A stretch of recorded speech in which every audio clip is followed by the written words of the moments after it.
Cześć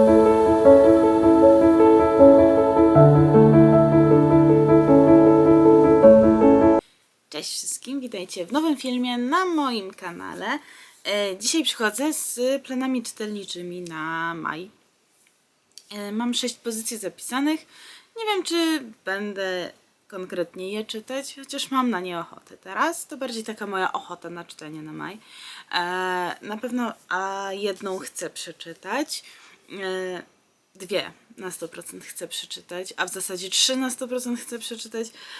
Co do reszty po prostu naszła mnie na nie ochota, jak zbierałam sobie książki do tego filmu.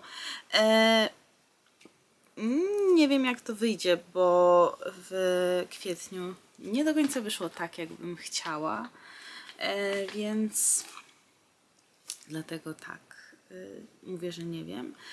No ale chyba przejdę już do samego początku filmu i zaczniemy od pierwszej książki. Pierwsza książka, już o niej dawno mówiłam, dużo razy mówiłam.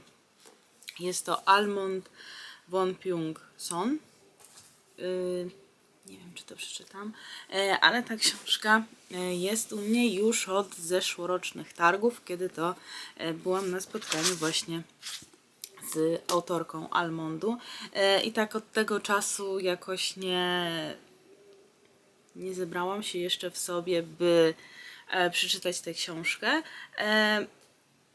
Generalnie ja już o tej książce mówiłam w zeszłym roku na pewno mnóstwo razy. W tym roku chyba jeszcze nie było na TBR-ze, poza pierwszym TBR-em, czyli 12 książek na 12 miesięcy. No ale przeczytam opis tej książki, bo mniej więcej kojarzę, o co chodzi. Tutaj jest jakiś chłopak, który nie przeżywa żadnych emocji i trafia pod jakąś opiekę osoby innej niż rodzina, ale już czytam. Yunji od urodzenia nie przeżywa żadnych emocji. Cierpi na leksytymię, która utrudnia mu odczuwanie radości, smutku czy strachu i skazuje na społeczną alienację. Przyczyna tego zaburzenia tkwi w jądrze migdałowym mózgu. W dniu 16 urodzin chłopca jego mama i babcia padają ofiarą brutalnego napadu. Pomoc ofiarowuje mu piekarz, dr Shim. Niedługo później na drodze Yunji staje agresywny, nadpobudliwy Gon. Wkrótce okazuje się, jak wiele obaj chłopcy mają sobie do powiedzenia. Jeden odczuwa aż za dużo, drugi nie czuje nic. Więc na pewno ta książka jest ciekawa. Jeżeli oglądaliście mój poprzedni film, czyli poprzedni film z moimi nowymi książkami, to widzieliście na pewno, że mam nową już książkę koreańską, więc nie wiem, czy przeczytam ją w maju. Mam na nią chęć. Nie wpisywałam jej w TBR, natomiast myślę, że warto od koreańskich książek zacząć od tego, bo pokładam w tym bardzo duże nadzieje. Wiem, że ta książka jest świetna po opiniach, no i mam nadzieję, że ja też ją tak odbiorę. W ogóle ta okładka też jest przepiękna i nie mogę przestać na nią patrzeć. Także pierwsza pozycja na TBR-ze majowym. Druga pozycja przyszła do mnie niedawno i jest to Aleksandra Krawczyk, Tylko tyle. Jest to powieść, romans, możliwe, że erotyk też trochę, chociaż bardziej tutaj widzę, że jest romans. Przepiękne jest rozpoczęcie rozdziałów tej książki. Takie różyczki.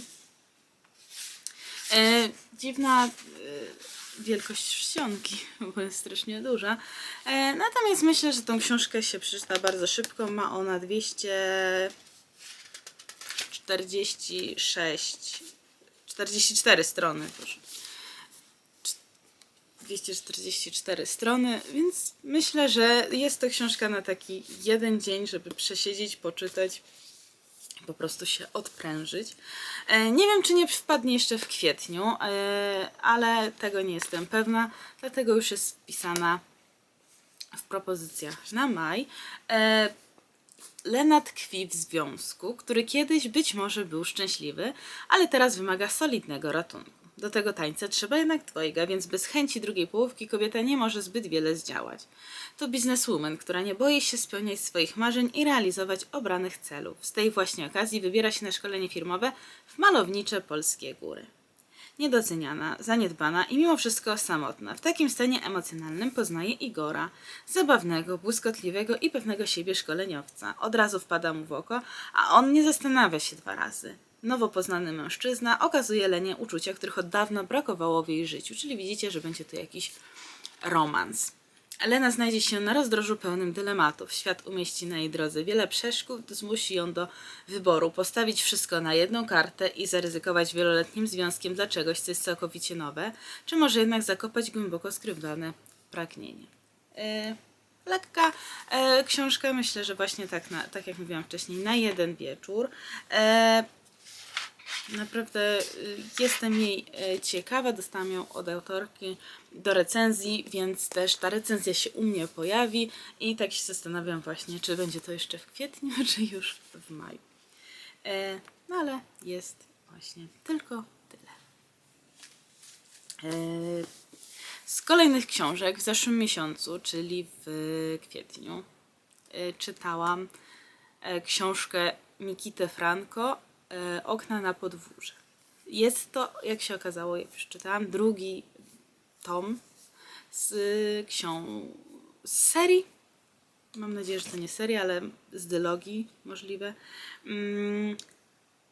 I pierwszym tym tomem jest książka, która została przetłumaczona na polski. Jest na Legimi, nie mogłam jej otworzyć na Legimi, ale otworzono Lubimy Czytać. I jest to książka Dni Naszego Życia. Opinie ma bardzo dobre na Lubimy Czytać, 8,2. To będą kolejne poprzedzające już to, co znam, losy Miki oraz Sławy, czyli jego ojczyma, wujka, który przygarnął go po śmierci matki, ale właśnie tutaj mamy te wydarzenia, które sprawiły, że właśnie Miki został adoptowany przez brata. Po śmierci matki 5-letni Miki zostaje adoptowany przez jej brata. Sława uczy chłopca życia i pokazuje mu świat sztuki. Ale nagle w szczęśliwym dzieciństwie Mikiego pojawia się Lew, partner Sławy. Surowy lekarz pragnący wprowadzić do rodziny porządek i dyscyplinę. Artystyczna wrażliwość małego Mikiego zostaje wystawiona na próbę, podobnie jak profesjonalne opanowanie lwa. Chłopiec nie wie jeszcze, że tarcia w rodzinie to nic w porównaniu ze społeczną homofobią. Pierwszego dnia szkoły zaczyna się życie w kłamstwie, zmyślanie w wypracowaniach, ukrywanie zdjęć, ilekroć z wizytą przychodzą koledzy. Miki poznaje świat, który nie toleruje odmienności. Minie trochę czasu, nim bohater pogodzi się ze swoją sytuacją, a jego rodzina znajdzie dla siebie miejsce. Dla takiego kontekstu to jakby wydarzenia, akcja dzieje się w Rosji. Więc stąd też to homofobiczne społeczeństwo. No tam, jak pewnie wiecie, cała społeczność LGBT jest zakazana pod karą więzienia. Ta książka jeszcze była pisana, zanim się te jakby prawo pojawiło. Natomiast no jest taka sytuacja, to się dzieje tam. Obecnie w tych czasach myślę, że no jest to niespotykane, natomiast no niestety tam tak jest. Więc na pewno jestem ciekawa tej książki i chcę ją przeczytać, bo jednak chcę poznać wcześniejsze losy Mikiego, Sławy, Lwa i jeszcze był jeden chłopiec w drugim tomie i jestem ciekawa, czy pojawi się w tym pierwszym.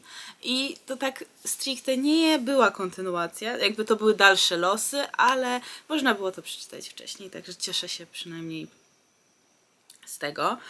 Kolejna z książek będzie to książka, którą miałam przeczytać w kwietniu, a w zasadzie przesłuchać, ale mi się nie udało, a mianowicie książka Edgara Rice'a Burroughsa. I znowu postaram się zrobić jak modelki make-upowe, żeby wyoszczyć. Jest to Tuwia z Marsa, czyli już 4. tom z cyklu o Johnie Carterze, moim ulubionym bohaterze obecnie. I tutaj już nie będzie stricte Johna Cartera, będzie za to Cartoris, czyli syn Deja Toris i Johna Cartera. Czyli mam wrażenie, że po szczęśliwym zakończeniu z 3. tomu właśnie tutaj wchodzimy już w życie Cartorisa i John Carter odchodzi od nas na dalszy plan. Jestem ciekawa, czy powróci w kolejnych tomach, bo tego nie wiem, a tych tomów jest 10, 11. Więc przeczytam jeszcze opis. Tuvia z Ptartu. Piękna księżniczka Barzum zostaje porwana przez podłego Warskora, syna Jedaka Dusaru. Te nazwy są okropne w tym cyklu, ale bardzo mi się podoba cały cykl. Cartoris, syn wodza Marsa Johna Cartera, w wyniku podłych intryg zostaje posądzony o porwanie, jako że kocha dziewczynę, a ta została przyrzeczona innemu. Na całym Barzum trwają przygotowania do Wielkiej Wojny, a walkę narody Czerwonej Planety mają we krwi. Tamto w każdym tomie jest mnóstwo walki. Na dodatek jeszcze jakby to u nich jest w tradycji i to tam w pierwszym tomie jest wyjaśnione, że te tomy, że te rody jakby muszą walczyć o przetrwanie, więc dlatego walczą między sobą. Te narody, bo tam są i rody w jednych narodach, które walczą, całe narody o siebie walczą, całe gatunki, także no, mają to we krwi. Podburzyć ich jest bardzo łatwo zręcznemu intrygantowi. Uratować pokój i powstrzymać rozlew krwi można jedynie poprzez odnalezienie Tuvi i ujawnienie prawdziwych sprawców zamieszania. Na tropie porywaczy staje sam Cartoris. Więc no, na pewno jest to ciekawy, jak zwykle, tom przygód Johna Cartera, a w zasadzie już nie Johna Cartera, a rodu Cartera, mogę tak powiedzieć. I chyba będę tęsknić za Johnem Carterem. Mam nadzieję, że będzie tutaj jakoś ukazywany, bo bardzo zżyłam się już z tym bohaterem po poznaniu 3 pierwszych tomów. Teraz przechodzę do książki Jamesa Baldwina. Mam w wersji rosyjskiej i to jest jakby Komnata Giovanni. Czyli jakby tłumaczyć ten tytuł, to jest Pokój Matko Boska poleciała. Pokój Giovanniego. Natomiast po polsku ta książka pojawiła się na Legimi, stąd też moja chęć przeczytania tej książki. Tylko nie wiem, czy mi się otworzy na Legimi katalog, bo coś się zepsuło i nie mogłam otworzyć. I właśnie na Legimi jest to książka Mój Giovanni, więc aż się zdziwiłam, że się pojawiła. Bo była właśnie w nowościach. Udało mi się. I jest właśnie taka. I stąd też przeczytam opis, bo nie chcę mi się na bieżąco tłumaczyć, chociaż bym mogła. I chciałabym tylko powiedzieć, że tutaj w tym jest napisane, że jest to kultowy romans, który w swoim czasie stał się jednym z takich programowych książek, jedną z takich programowych książek buntujących się lat 60. Więc jestem ciekawa. Nie jest to długa książka, bo ma tam 223 strony. Przyjemna jest czcionka, więc to na pewno się szybciutko przeczyta. No i przeczytam już opis. Jest to powojenny Paryż, szaro-perłowe niebo, ciasne pokoje, gwarne kawiarnie i nocne bary, w których toczy się życie. W jednym z takich barów młody Amerykanin David, pod nieobecność swojej narzeczonej Helly, spotyka emanującego zmysłowością i osobliwym smutkiem Giovanniego.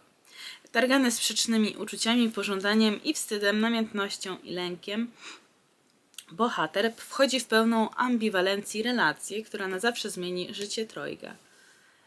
No i tutaj mamy jeszcze dopisek. Wspaniała, intensywna proza, klasyka światowej literatury. To też jest właśnie w takiej rosyjskiej wersji z ekskluzywnej klasyki. więc tutaj też jest zaliczony do klasyki. Jest to książka autora, który żył od 1924 roku do 1987. Jest to mistrz psychologicznego realizmu. Także no jestem ciekawa, jak tutaj się potoczą te losy i Giovanniego, i Davida, i Helly. No i ostatnia już książka, czyli książka, którą już od dawna, na którą już od dawna patrzę. Mam ją też już od dawna. No ale jest dość spora, bo ona jest jakby w wersji miniaturowej. Ma 540 stron, ale też małą czcionkę.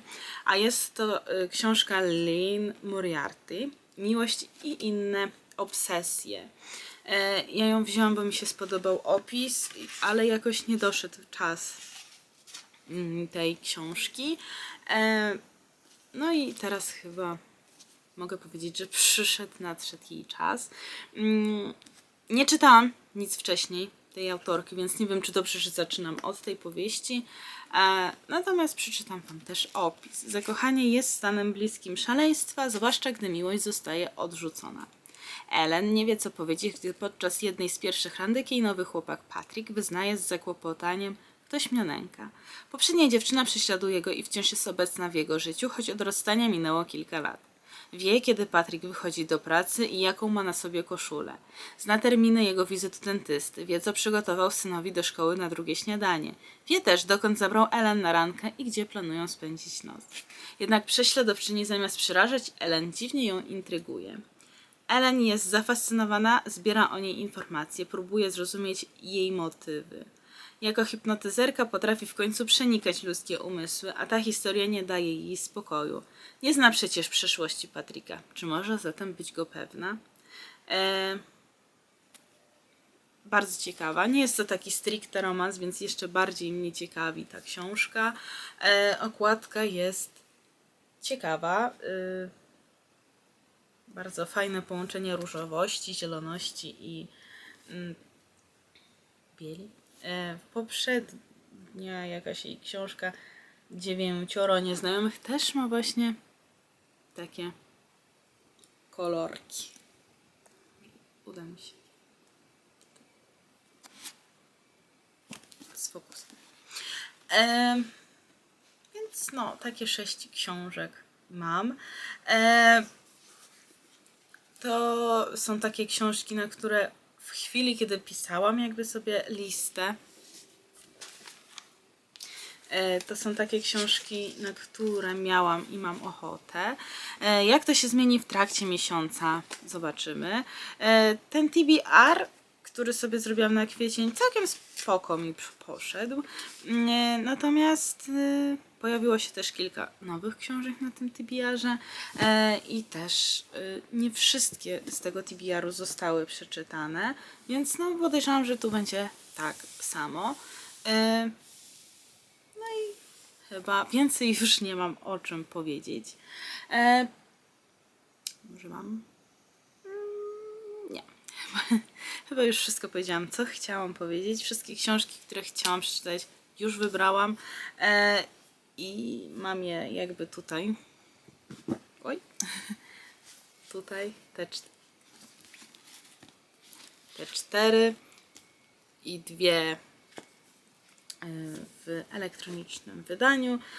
Mam nadzieję, że taki film wam się podobał i że podobają się wam moje TBR-y, bo ja się zastanawiam właśnie, czy dalej kontynuować TBR-y, czy nie. Więc dajcie znać w komentarzu, jak wam się podobało. Dajcie znać w komentarzu też, czy macie jakiś taki TBR na maj. Może podrzućcie, jak wygląda wasz TBR i dajcie znać, czy lubicie właśnie TBR. Także dzięki za obejrzenie tego filmu. Do zobaczenia w kolejnych. Cześć!